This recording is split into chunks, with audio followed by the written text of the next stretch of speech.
Hi, thanks for joining us. Here's something interesting to think about for the children entering school for the first time this year. The children who were born in the pandemic are now of preschool and kindergarten age.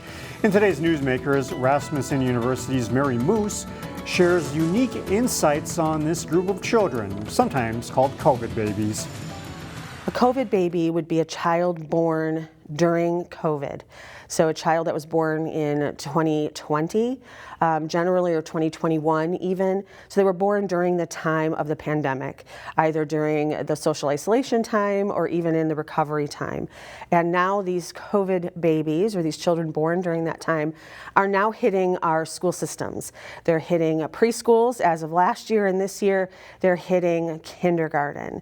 And we see in that sense the challenges that came up during COVID coming up in there with some of our children, and just understanding those developmental changes or differences is really important. So what can we do as parents, caregivers, or even friends to help lessen the anxiety and to where they can make some of these transitions to group settings a little bit easier? Yeah, well, it's good to know that not all children are experiencing these challenges or these differences, but it is important to note that they look to us as their guiding light.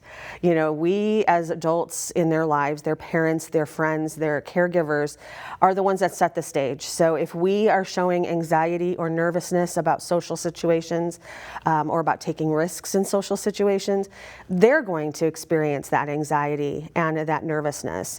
And so if we can set the stage for them and be that calm, influence, that safe setting, they will feel safe, they will feel secure, and they'll feel confident that it's okay to be interacting with people I don't know in these different situations and settings, taking risks and talking to other children and being a part of activities. All right. And I know, speaking of activities, as parents, we're often guilty of scheduling everything our kid does, but there is beauty and the benefit in that unstructured playtime. Absolutely.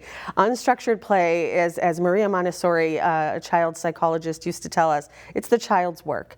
It is where they succeed. It is all based upon their interactions with each other. So unstructured play means they might have toys and materials available, but it means that they get to do whatever they're interested in doing with those toys and materials. Or they would be interacting with other children in just a very natural, normal way.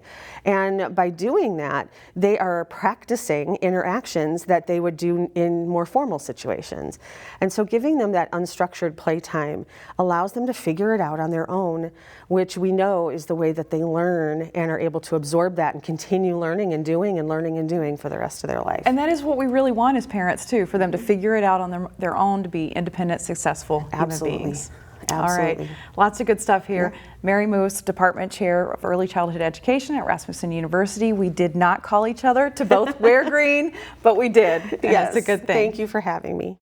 If you're missing the sweet treats of the Minnesota State Fair, a Maple Grove Cupcake Shop is giving people another chance to enjoy one of this year's new food items.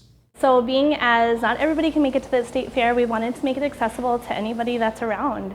Super exciting to get to try something from the state fair, not at the state fair.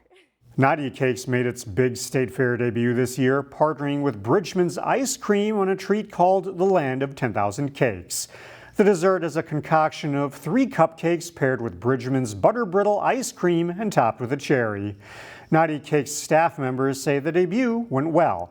But if you didn't get a chance to try it at the fair, you're in luck. Nadia Cakes is selling the parfait all month long at its stores in Maple Grove and Woodbury. And best of all, it costs less than it did at the fair. It will be available through the end of the month. A group of students at a Plymouth music school celebrated a major achievement. They shined on the brightest stage against national competition. Today, you'll get to meet them. This is the Downtown Northern Blues, and we're going to be playing Uptown Funk! The sound of pop music is alive and well in the Northwest Metro. Don't believe me, just watch, come on! And it's coming from some of its youngest musicians. The thing that I love about Bach to Rock is it teaches every part of being a musician. Jake Shulock is the owner of Bach to Rock, a music school with more than 200 students that opened 7 years ago. If a kid comes in wanting to learn metal or classical or jazz, we have a curriculum that kind of gives us the skeleton that we can use to apply to whatever they want to learn. As part of the curriculum here, students are grouped into a band so they learn how to play with other people. Yeah, I think music is a really creative form of art. Levy Bartlove is the lead singer and keyboard player for the Downtown Odin Blues. I just like that there is nice teachers that support all of us, and we learn a lot of stuff. Case in point, the group spent a couple of months composing this original song. Vampires from the moon! Come and sing! It's a song they played at Bacharach's National Battle of the Bands competition earlier this month. The judges liked their performance so much that they awarded the band first place in the elementary school division. They beat out nearly 30 bands from across the nation. When we found out that we got first place, me, my mom, my sister, we were screaming, screaming. In the first 5 years of the competition, this is the first win for the Plymouth location. I mean, there's close to 60 schools in the company. Competition is tough, so to finally win one was a big deal for us.